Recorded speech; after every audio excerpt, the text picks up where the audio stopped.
people! This is me! This is Giovanna! Sejam bem-vindos para mais um episódio de Chocolate e História!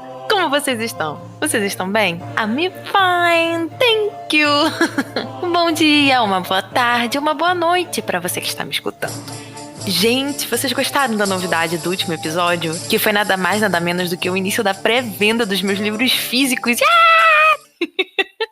Fiquei muito feliz. A gente tá lançando aí como pré-venda, né? Cartas de uma Jovem Dama, os Bradleys e Hellers, né? Como livro físico. E eu realmente espero que vocês tenham gostado dessa novidade. A pré-venda ela vai durar do dia 2, agora, né, de novembro, até o dia 16 de novembro, tá bom? E vão ter brindes, o preço é promocional para pré-venda, o frete é grátis. E você pode saber muito mais sobre tudo isso nas minhas redes sociais, que é no Instagram, @ElizabethMargot_, no Facebook Elizabeth Margot. Nós temos também o www.elizabethmargot.com.br, que é o site, que é a minha lojinha, gente, que a gente fez para colocar os livros. Tem também as minhas pinturas nos meus quadros e as minhas caixas. Então, vão lá no site que vocês vão achar esse mundo novo de Giovanna. E eu realmente espero que vocês gostem, espero que vocês estejam gostando da novidade, né, dos livros físicos, né, da pré-venda, que vai ter os brindezinhos e tudo mais. Fiquei muito feliz, gente, muito feliz. Foi um sonho realizado, com muita luta, com muito amor. Então, não perca tempo e aproveita para comprar o seu na pré-venda, porque os preços são promocionais e o frete é grátis e tem brindes e é maravilhoso, gente. Tá bom? Gente, qualquer coisa vocês podem ir pelo site www.chocolatehistoria.com.br, porque lá vai te direcionar tanto para comprar os meus e-books, tanto para o site, quanto para os episódios, né, do podcast. Então, o Chocolate História, o site, também te faz tudo isso e eu fico muito feliz de poder virar para vocês e falar tudo isso, porque é uma luta que eu escolhi travar com muito amor e carinho e muita verdade. Então, eu realmente espero que vocês tenham gostado. Lá nas redes sociais, tá cheio de post legal, nos stories, no feed, tudo bonitinho. Eu que fiz cada detalhezinho, então eu realmente espero que vocês gostem e comprem, tá bom? Com toda essa novidade, eu lancei um novo quadro aqui no podcast, que se chama Conversa com Elizabeth Margot. Saiu o primeiro episódio na segunda e foi o episódio dedicado a explicar cada partezinha dos livros, como que foi a produção, como que foi a escrita. Tudo isso eu falei nesse episódio, Conversa com Elizabeth Margot. Então, se você está com curiosidade de saber sobre os bastidores de como fazer um livro de forma independente, né, sob demanda, vai lá nesse episódio, porque tá muito legal. Eu abri meu coração para vocês. A gente conversou e foi muito, muito, muito, muito legal, de verdade, tá bom? Lá também eu vou falar mais detalhes das vendas dos livros, como que foi, como que vai ser. Não esqueçam, gente, que o dia do lançamento oficial dos livros vai ser o dia 2 de dezembro, tá bom? Só para vocês saberem e ficarem atentos, porque aí a pré-venda vai acabar e os livros só vão ser lançados no dia 2 de dezembro. Tá bom? E aí, foi em todos esses lugares, ainda tá com dúvida? Gil, fui no site, fui na lojinha, né? Fui nas redes sociais, escutei o episódio. Tô com dúvida? Fala comigo. Me chama, que eu sempre respondo com muito amor e carinho e com muita gratidão.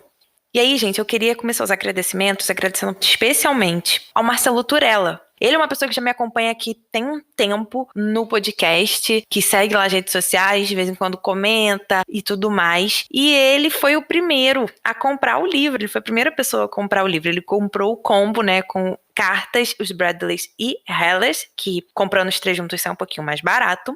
Ele foi a primeira pessoa. Então, Marcelo, muito obrigada por ter sido a primeira pessoa a comprar. Assim que a gente lançou, ele foi lá e comprou. Aí nós tivemos outros também. Teve gente que comprou comigo para ser entregue em mãos. Então também fiquei bem feliz que eu vou poder ver as pessoas, né, conversar. Então eu tô muito feliz com todo esse empreendimento que Elizabeth Margot, que eu, Giovanna Cunha, estou fazendo e lançando meus livros, gente. Fiquei assim, muito emocionada. Com isso, eu também queria agradecer a Jé, que fez vários stories compartilhando. Queria agradecer a todo mundo que compartilhou. O Fredson, a Vi Rocchini, que compartilha também. Minha família estava compartilhando, minha prima, Mariana. Eu queria agradecer também a Vanessa Palocci, que ela comentou lá no post do último episódio de Chocolate História, né? Que foi sobre o Renascimento. Vanessa, obrigada por todo o apoio, tá bom? Também queria mandar um beijo pra Vi, que ela ficou bastante feliz com o episódio. Fiquei feliz também, porque ela ficou feliz. Então, assim, muito obrigada mesmo por cada um de vocês que compartilhou, que teve todo esse carinho especial de ir lá, curtir, de comprar, enfim, de tudo isso, gente. Eu sou muito, muito, muito grata, tá bom? Então, com isso, gente, eu vou deixar o recadinho do Anchor aqui, que vocês já sabem, e já volto! Gente, o chocolate de hoje é o Nestlé Classic Duo. Eu escolhi o Duo, que é chocolate preto e chocolate branco, porque nós vamos falar de duas casas que ao mesmo tempo é uma. Nós vamos falar sobre a união genealógica do reino de Castela e Aragão. Para quem não sabe, eu tenho 3 episódios aqui da Isabel I de Castela. E eu quero fazer os episódios das filhas dela também. Só que aí eu decidi fazer esse primeiro, né, da união dos 2 reinos através da árvore genealógica, né, do sangue, para vocês compreenderem muito a trajetória dessas monarquias em termos sanguíneos para acabarem se unindo no fim, entende? E primeiro que é uma coisa que eu amo fazer, né? Falar sobre a árvore genealógica comigo mesmo. E segundo que pra mim isso é muito bom, porque quando vocês forem escutar tanto o episódio da Isabel, que já tá feito, e os episódios que eu vou fazer das filhas, vocês vão compreender muitas coisas até de questões políticas. Nós temos episódio aqui da Catarina de Aragão já, tá, gente? É só colocar Tudors Catarina de Aragão, que você vai achar esse episódio que é lindíssimo. E aí eu quero fazer os episódios das outras irmãs dela. Para isso eu quero destrinchar com vocês sobre a árvore genealógica que envolve a monarquia de Castela e a monarquia de Aragão. Então, por isso que eu escolhi o chocolate Nestlé Classic Duo. Porque são 2 monarquias, são 2 reinos, mas que estão juntos, que vão ficar juntos e não vão se separar mais. Então, por isso que eu escolhi esse chocolate maravilhoso que eu amo de paixão comer, tá bom? Dizendo isso, queria dizer pra vocês que, como é um episódio de árvore genealógica, vai ter toda a árvore genealógica que eu vou falar aqui lá no Instagram, no Facebook. Eu fiz 8 imagens só de árvore genealógica pra vocês. Fiz assim, me dedicando, peguei foto, pensei que papapá, pra deixar bonitinho pra vocês entenderem, compreenderem, visualizando como que foi a trajetória sanguínea dessa união. Então, já sabem, bateu qualquer dúvida no que eu tô falando, vai lá no Instagram, no Facebook e dá uma olhada nas imagens, tá bom? Então, gente, vamos começar o episódio de hoje. Então vamos começar, porque a árvore é grande. E eu tô animada, porque eu adoro fazer episódio assim. Então vamos lá, gente.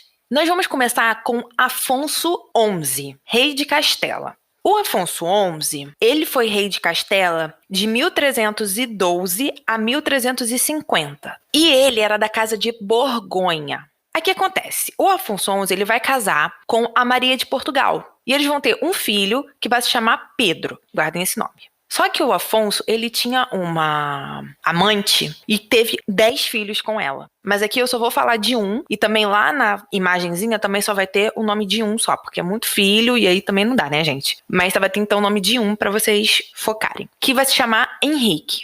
Esse Henrique, ele era o filho mais velho e legítimo do rei Afonso XI. E aí, quando ele nasceu, quando ele era novinho, o pai deu o título para ele de Conde de Trastâmara.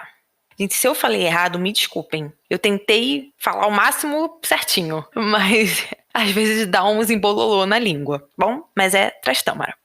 Vamos lá. Quando o Afonso morre, quem sobe ao poder é o filho dele, Pedro. Vai subir ao poder como Pedro I de Castela. Porém, a relação entre o Pedro e o Henrique não era nada boa. Primeiro que, assim que o Afonso XI morre, a Maria de Portugal, que era a rainha de Castela, a mãe do Pedro I, pega a amante, né, que se chamava Eleonor de Guzmán, e mata, porque ela não queria aceitar o poder que todos esses ilegítimos tinham, né, ainda mais afronta, enfim. Assim, era um pandemônio. Aí o que acontece? O Henrique, ele vai começar a fazer revoltas contra o meu irmão, né, o Pedro. Vai começar a conspirar, a querer tomar o trono para si. Com isso, nós vamos ter um período de batalhas, assim, incessantes entre o Pedro I de Castela e o Henrique, conde de Trastâmara. Era um negócio tão sério que a França se envolveu, Aragão se envolveu, Inglaterra se envolveu, porque os dois estavam brigando e era uma briga feia. Era batalha, era guerra, era um negócio, Deus nos acuda. Aí o que aconteceu? Em 1369, isso porque o Pedro I de Castela subiu em 1350, né, que foi o ano que o Afonso morreu. Aí, em 1369, o Henrique vai conseguir derrotar o meu irmão dele, né, o Pedro I de Castela, em campo de batalha. E o mais chocante disso tudo, gente, é que ele, assim, não ficou muito claro se foi ele que matou o irmão com as próprias mãos ou se ele viu matarem o irmão assim, né, tipo, meio que executaram o irmão na frente dele. Confesso que eu li que ele matou, aí em outro lugar eu li que ele viu, né, viu a execução. O que importa é que ele matou o irmão a sangue frio e ele estava presente, sim. E quando ele faz isso, ele vira Henrique II de Castela. Ele sobe ao poder, né? Ele vira rei de Castela. E com ele, uma nova dinastia vai ser fundada, que é a dinastia, né, a Casa de Trastâmara, que era o nome do título de nobre dele. E aí passa a ser o nome da casa monárquica do Henrique II. Aí vamos parar um pouquinho para falar sobre essa dinastia, né, sobre essa casa. Ela nasce a partir do Henrique II, e aí ela vai se perpetuar em Castela até Isabel I. Então vai durar aí bastante tempo. E um ponto importante que essa dinastia, essa casa, vai começar a se ramificar e vai ter uma vertente em Aragão. A gente vai falar disso mais no meio do episódio, mas só para deixar claro que essa casa de Trastâmara, ela vai ser fundamental para toda a unificação de Castela e Aragão, que vai ocorrer no casamento da Isabel com o Fernando e posteriormente de forma oficial com os descendentes dos dois, porque é através dos dois que a Espanha se torna uma coisa só. E os dois eram Trastâmaras. Então, assim, não existe outra casa nesse rolê todo que eu vou contar para vocês. É simplesmente Trastâmara. Isso é um ponto interessante, porque já traz a ideia da consanguinidade, porque se o Fernando de Aragão era também Trastâmara, significa que ele tem traços, né, linhagem com alguém de Trastâmara de Castela, porque se iniciou em Castela, a dinastia. Então a gente já começa aí, com essa ideia. E a partir disso, nós vamos começar a ver todos os reis de Castela e depois vamos para Aragão, para no fim ver a união dos dois reinos com a Isabel e o Fernando. Antes de começarmos a falar dos descendentes do Henrique II de Castela, eu quero abrir um adeno aqui. O Pedro I, ele teve uma filha que se chamava Constança, e ela vai vir a se casar com John de Gaunt, primeiro duque de Lancaster. Olha só onde ela vai parar. Já falamos muito de Lancaster aqui. Tem episódio falando da Guerra das Duas Rosas. A gente tem muita coisa. E aí o que acontece? Essa Constança, ela vai se casar e vai virar duquesa de Lancaster. Eu quero que vocês guardem isso, porque eu vou citar um nome posteriormente aqui, e eu quero que vocês façam já esse link da Constança. Então, seguindo. O Henrique II de Castela, ele teve 2 filhos legítimos, e legítimos ele teve mais, mas legítimo foram 2. O primeiro era o João, e o segundo era uma menina, era a Eleonor. A Eleonor, ela vai vir a casar com o rei de Navarra, Carlos III. Então, só para informar, Leonor, filha de Henrique II, casa com o rei de Navarra e vira rainha de Navarra. E João vai suceder o pai como João I de Castela. O João, ele vai se casar com a Eleonor de Aragão, porque o Henrique II e o pai da Eleonor, que era o rei de Aragão na época, eles vão fazer um acordo para os dois se casarem. E aí os dois se casam e é através desse casamento que a gente começa a ver a união sanguínea da casa de Trastâmara, que vai gerar depois a União Espanhola, tá bom? Aí, então, seguindo. O João, ele vai ter 2 filhos, o Henrique e o Fernando. Porém, ele vai morrer de forma prematura, em 1390. E o filho dele, mais velho, que era o Henrique, vai subir ao trono de Castela como Henrique III. E ele só vai ter 12 anos, gente, 12 anos. Mais do que isso, ele só vai ficar 2 anos como menor de idade, porque com 14 ele já é efetivado e toma todo o poder, como se fosse de maior. Mas você tem noção, começou a reinar então com 14 anos, assim, full time. Aí o que acontece? O Henrique III, ele vai se casar com a Catarina de Lancaster. A Catarina de Lancaster é ninguém mais, ninguém menos do que filha da Constança, que era filha de quem? Do Pedro I. Por isso que eu pedi pra vocês ficarem atentos, porque eu sabia que, né, viria uma Lancaster aí pra jogar na nossa cara a consanguinidade também. Então, através desse casamento, nós vamos ter 2 filhos importantes, que vai ser a Maria e o João. A Maria, ela vai casar com o rei de Aragão da época e vai virar rainha de Aragão. Depois nós falamos sobre isso, tá? O João, então, ele vai vir a suceder o pai com apenas 2 anos de idade. E aí ele vai se tornar João II de Castela. E tanto a mãe dele, a Catarina de Lancaster, e o tio dele, né, o Fernando, vão ser seus regentes por um período até ele alcançar a maioridade. Esse João de Castela, ele vai se casar com a Maria de Aragão. E eles vão ter um filho que vai ser o Henrique. Porém, depois, ele vem a se casar com a Isabel de Portugal. E aí ele vai ter 2 filhos com a Isabel de Portugal, mas, né, o que a gente está querendo focar aqui é a filha Isabel. Então, o que acontece? A Isabela tinha um irmão, só que o menino morreu muito cedo. E aí ela pegou as pretensões do irmão pro trono. Aqui, gente, eu não vou entrar muito no processo de como foi a situação entre a Isabel e o irmão dela, Henrique. Mas tá tudo no episódio dela, tá bom? Então vamos seguindo. Esse Henrique, ele vai virar rei quando o João II de Castela morrer. Vai virar Henrique IV de Castela. E ele vai deixar uma descendência meio duvidosa. E é por isso que a Isabel traz a reivindicação dela ao trono. Então, toda essa questão que aconteceu entre os dois, vocês escutam no episódio dela. Eu só queria chegar até aí, porque agora eu vou começar a falar de Aragão. E aí, para não confundir. Então, a gente para na Isabel, né, que vai substituir o irmão, Henrique IV, como rainha de Castela. Isso aí a gente já sabe. E agora a gente dá um break em Castela e vai lá para Aragão, para compreender o que estava acontecendo em Aragão, para depois vir e juntar a Isabel e o Fernando, tá? Então, let's go para Aragão.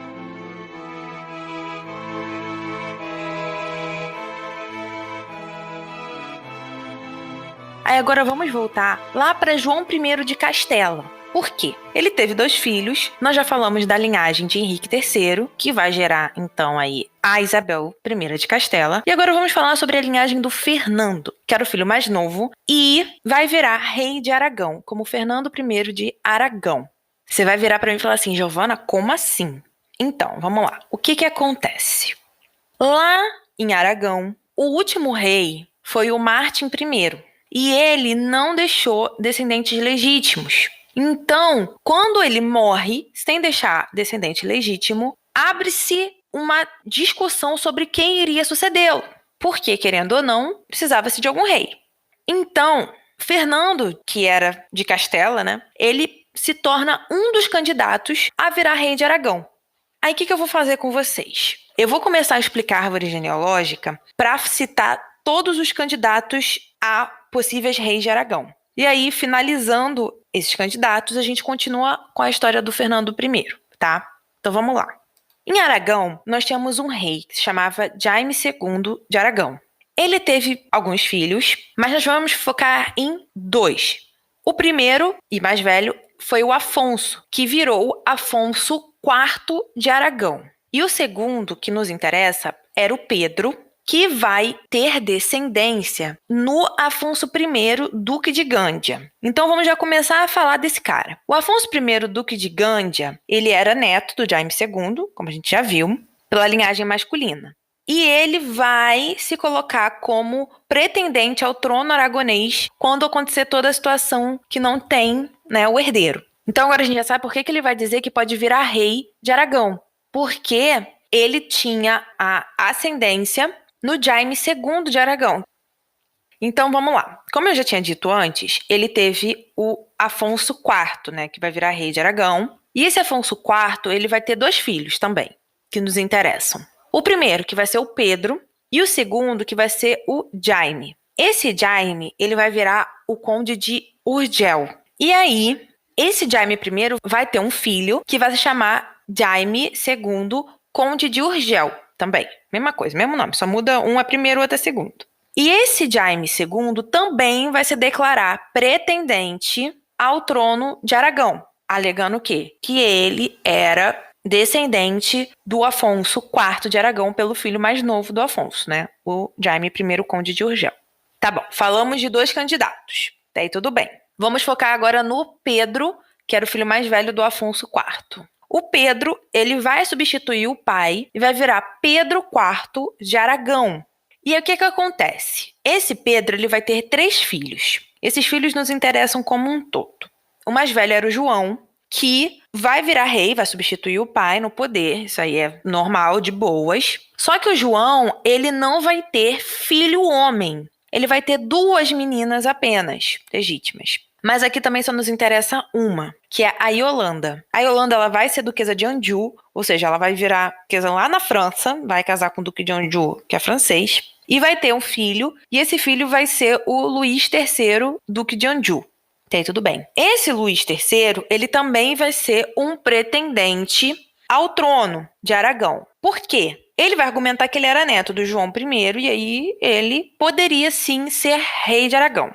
Mas o que acontece? Em Aragão, não existia uma lei que falava assim, você que é o mais velho sempre vai ser o herdeiro. Não, eram mais costumes. Então, o costume era sempre o mais velho. Caso o mais velho já tivesse morrido, o segundo mais velho e assim sucessivamente. Focando sempre na primogenitura masculina. O homem ele sempre tem precedência.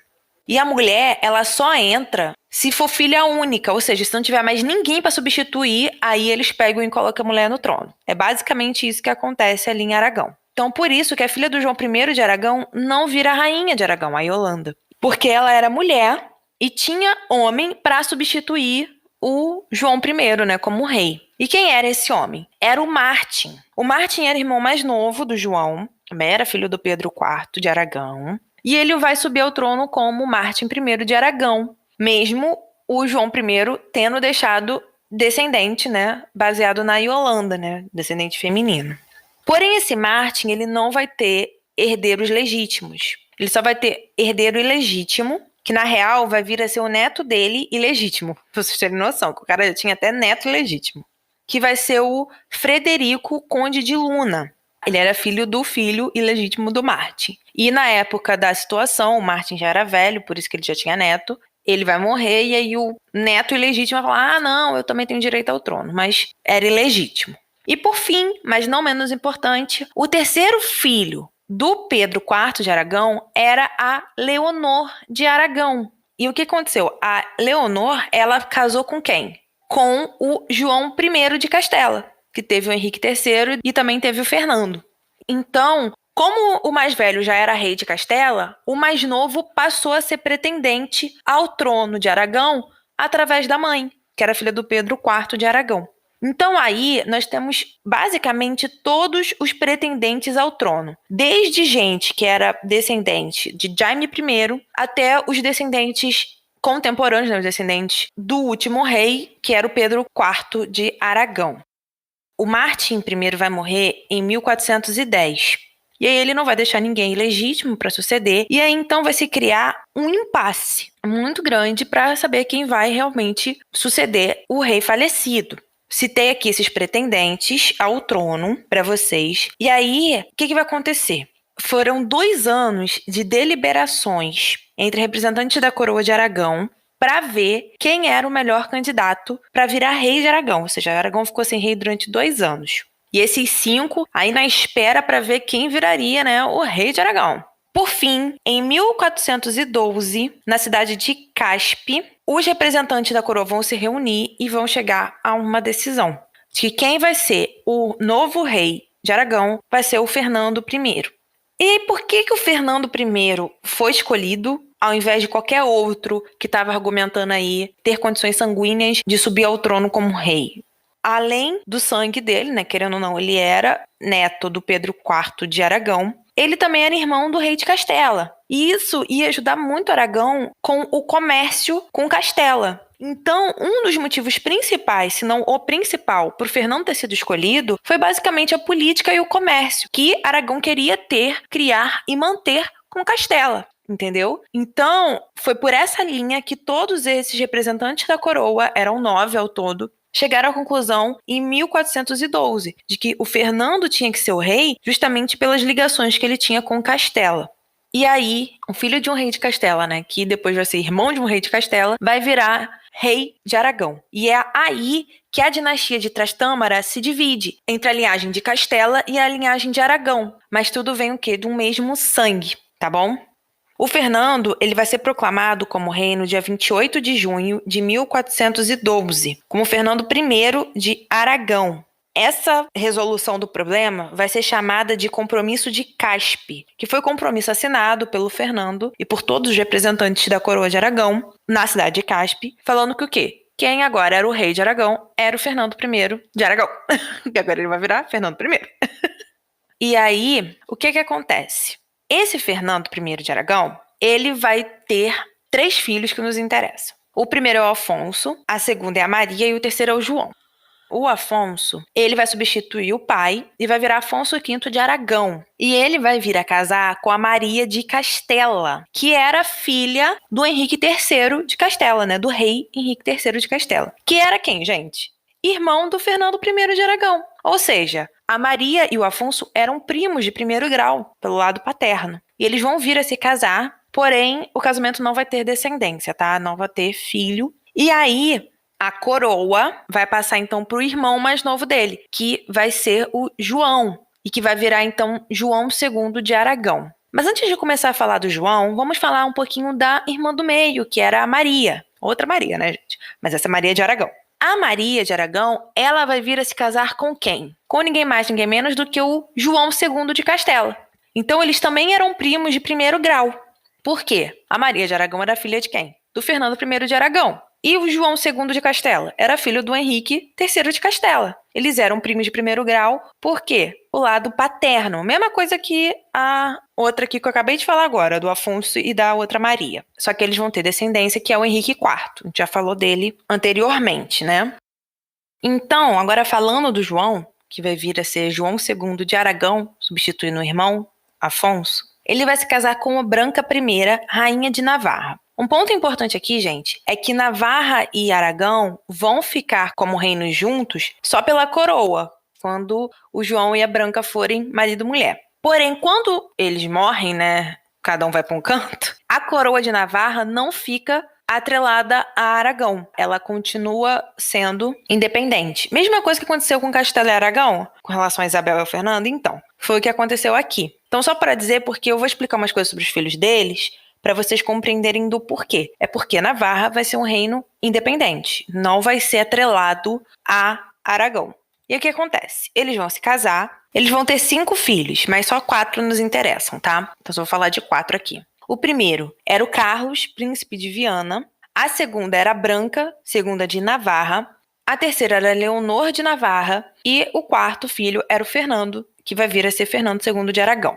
Então, o que acontece? Como o reino de Navarra era independente do de Aragão, quando a Branca morre, quem assume o reino de Navarra é o filho dela, Carlos. Era até o mais velho. Ele assumiria Aragão. Porém, ele não vive mais tempo que o pai. Ele morre antes.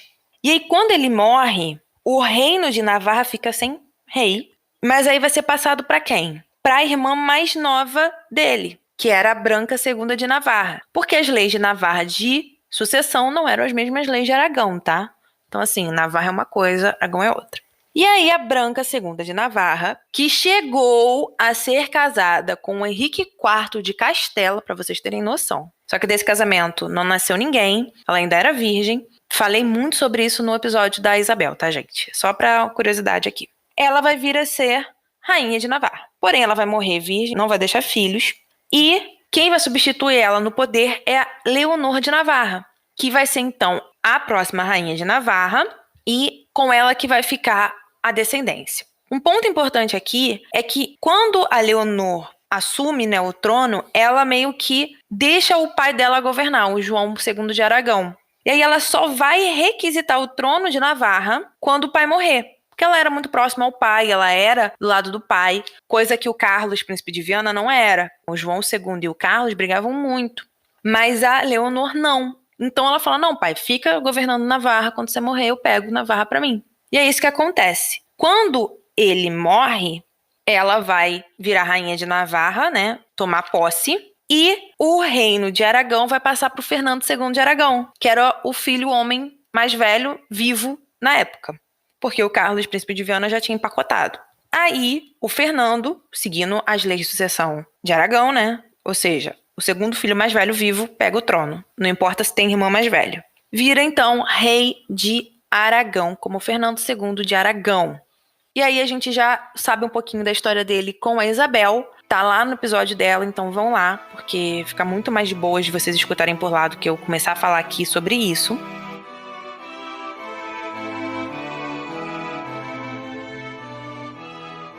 Eles vão se casar e eles vão ter 5 filhos. A Isabel, que vai ser rainha de Portugal, o João, príncipe das Astúrias, a Joana, que vai ser rainha de Castela e Aragão, a Maria, que vai ser rainha de Portugal, e a Catarina, que vai ser rainha da Inglaterra. Como eu já expliquei no início do episódio pra vocês, eu vou fazer episódios para cada um desses filhos. A filha que já tem episódio é a Catarina de Aragão. Então, se vocês quiserem escutar, já tá aí prontinho para vocês. Temos o episódio da Isabel e depois eu falarei de um por um dos filhos. O ponto importante aqui é compreender que é com esse casamento que a casa de Trastâmara fecha tanto em Aragão quanto em Castela. E aí, desse casamento, Aragão e Castela não se fundem, tá bom? Já conversamos sobre isso no episódio da Isabel. É desse casamento que vai sair o monarca que vai governar tanto Castela e Aragão, que depois vai ser unificado em uma coisa só, chamada Espanha. E quem vai ser o monarca? Vai ser a Joana. Mas isso aí, gente, é papo pro episódio dela, porque tem bastante coisa pra falar dela e de tudo que aconteceu com esses filhos de Isabel e Fernando. O ponto era esse, era mostrar para vocês que, de forma genealógica, a gente consegue ver a união de Castela e Aragão bem antes até do que de fato aconteceu, né? Com a Isabel e o Fernando, né? A gente consegue ver lá em João I de Castela e Leonor de Aragão essa união sanguínea, tá bom? Gente, eu espero que vocês tenham gostado. Espero que não tenha ficado tão confuso. Mas qualquer coisa, vocês já sabem, dá uma olhada lá nas fotos que estão no Instagram ou no Facebook, tá bom? O Instagram é @ElizabethMargot_ e o Facebook é Elizabeth Margot, porque ajudam bastante. Qualquer dúvida, falem comigo. Eu tô adorando falar sobre essas monarquias ibéricas, então espero que vocês estejam gostando também, tá bom? Caso vocês queiram adquirir meus livros físicos, na pré-venda, que é do dia 2 de novembro ao dia 16 de novembro, vão no www.elizabethmargot.com.br ou no www.chocolatehistoria. Lá também vocês vão ver meus e-books, caso vocês queiram comprar e-books também, porque tem e-book que não tem livro físico e também não tem audiodrama, tá, gente? Mas comprem os livros físicos, pré-venda, gente, com brinde, com várias coisas que eu já falei com vocês, tá bom? Com isso, termino o episódio por aqui. Não deixem de escutar Prudence, que eu estou amando Prudence. Estamos chegando em acontecimentos em Prudence marcantes, tá bom? E é isso, gente. Fiquem com Deus. Um grande beijo e tchau!